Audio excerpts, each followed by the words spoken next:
bueno, me encuentro con un invitado de lujo el día de hoy, el doctor Julio Ramón Castillo, radiólogo. Qué gustazo tenerlo con nosotros.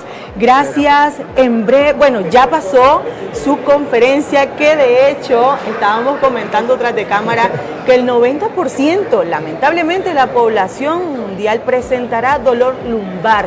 Y en torno a ello es que giró su conferencia para que los médicos sepan cuándo indicar un examen de imagen. Adelante, doctor. Muchas gracias por estar aquí con ustedes. Sí, en la conferencia que di hablamos acerca de la imagenología de los problemas del disco intervertebral de la columna lumbar. Hablamos también de lo que es el canal estrecho. Les explicaba en esa conferencia primeramente cuándo enviar un estudio de imagen, porque como te dije, el dolor lumbar es bien común. Tenemos que más o menos el 90% de la población en general va a tener dolor lumbar en algún momento de su vida, pero afortunadamente la gran mayoría de este dolor lumbar es autolimitado, es decir, que el paciente no va a requerir ningún tratamiento. Por lo tanto, no hay que correr, digamos, cuando uno tiene un dolor lumbar, en hacer un estudio de imagen de manera inmediata, pues la mayoría de estos dolores van a remitir espontáneamente en los pacientes. Les explicaba también en qué situaciones sí hay que hacer estudios de imagen en el dolor lumbar. Básicamente son cuando son dolores lumbares que son muy persistentes, que ya le dimos tratamiento médico al paciente con algún analgésico y el dolor no mejora, o a veces va empeorando el dolor. Entonces esos pacientes que ya nosotros estamos pensando que podemos hacer un tratamiento invasivo, ya sea infiltrarlo para el dolor o puede llegar a una operación, esos ya son los pacientes que vamos a hacerle un estudio de imagen. También explicaba que hay otras condiciones que se le llamamos red flag o signos de alarma que puede tener un paciente, que nos indica que cuando se presenta eso sí tenemos que correr a hacer el estudio de imagen inmediatamente, como son los pacientes que estemos sospechando que tenga algún proceso infeccioso a nivel de la columna, un paciente que haya sufrido un traumatismo, un paciente que estemos sospechando que tiene algún proceso neoplásico tipo canceroso. Es decir, en esos tipos de pacientes que tienen condiciones, digamos, que pueden ser críticas, eso sí, tenemos que hacer estudios de imágenes de manera inmediata. Los pacientes que sospechamos que tienen una condición degenerativa, pues que son cambios de la edad, y que pensamos que no va a ir a cirugía el paciente, no va a ir a procedimiento, no es necesario correr a hacerle estudio de imagen, porque muchos de esos pacientes sí va a resolver espontáneamente el dolor.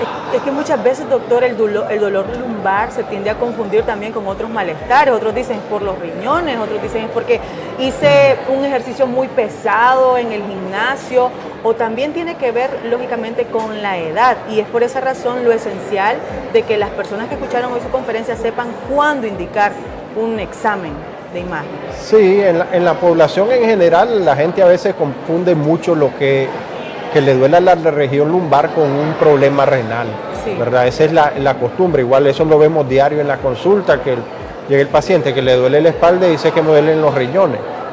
Pero pues para la población en general uno tiene que saber reconocer eso, digamos, el dolor cuando es de problema renal, que por ejemplo que puede ser alguna infección, se va a asociar con fiebre o se va a asociar con mal olor en la orina, o cuando es por cálculo renal es un dolor súper intenso que va y se quita, viene, se quita, ¿me entiendes? Eso ya son los dolores que son de tipo renal, que de hecho son menos comunes que el dolor lumbar de la columna. El dolor lumbar de la columna es muchísimo más común que el problema renal, y lo podemos distinguir porque el dolor de la columna nos duele cuando nos movemos, ¿verdad?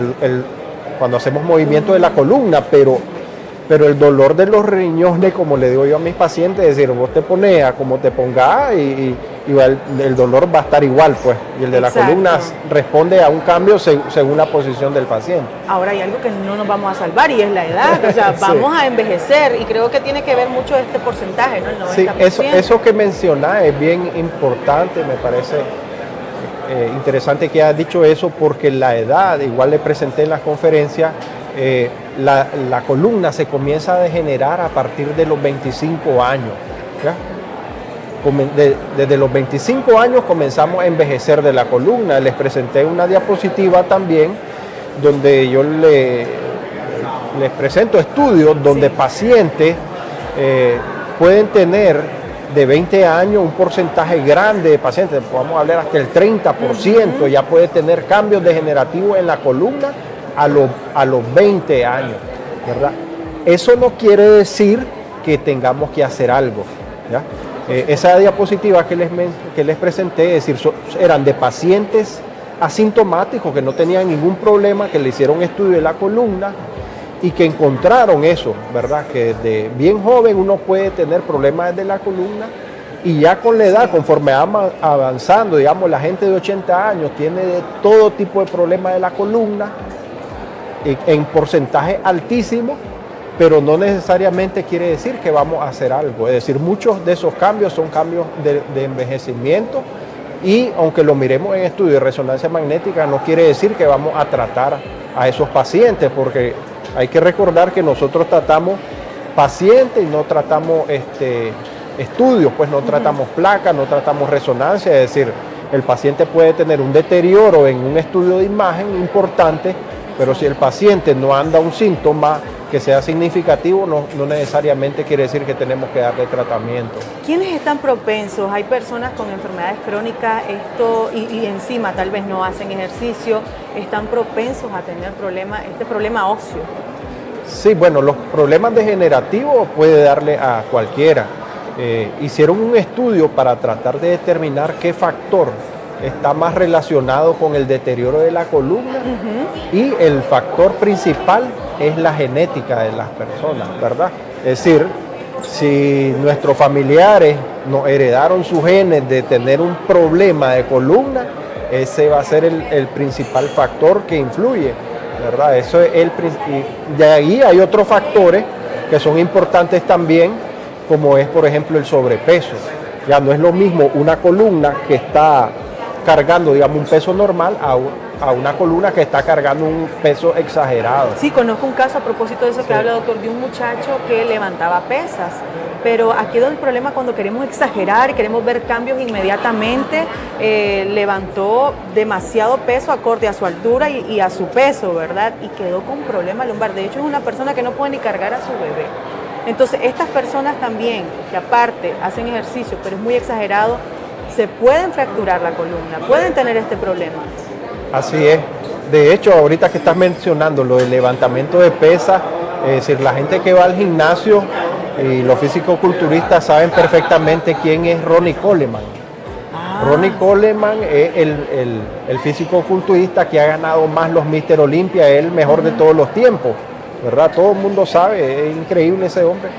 Pero actualmente el tipo lo han operado 5 o 6 veces de la columna y está casi discapacitado, ¿verdad? Por eso, por sobrecargar su columna, se lesionó la columna y eso, una vez lesionado, puede decir, aunque el médico haga una buena operación, los resultados no siempre son satisfactorios. Entonces, por ejemplo, la gente que va al gimnasio, yo siempre les recomiendo que la columna tienen que cuidarla, es decir, vos podés hacer bastante peso en diferentes ejercicios, pero los ejercicios, cuando uno se pone peso sobre su espalda, uno tiene que ser, digamos, moderado con eso o tener mucha reserva, ¿verdad? Porque una lesión ahí puede generar un dolor crónico, ¿verdad? Incapacitante en un paciente y a veces es difícil de tratar, ¿verdad? Suena trillado, pero cuán importante es mantener una masa muscular saludable, hacer ejercicio para evitar estos problemas y poder tener una vejez digna, ¿verdad, doctor? Sí. La prevención. Claro, eso es otra cosa, ¿verdad? Todo lo que me has dicho ha sido bien acertado.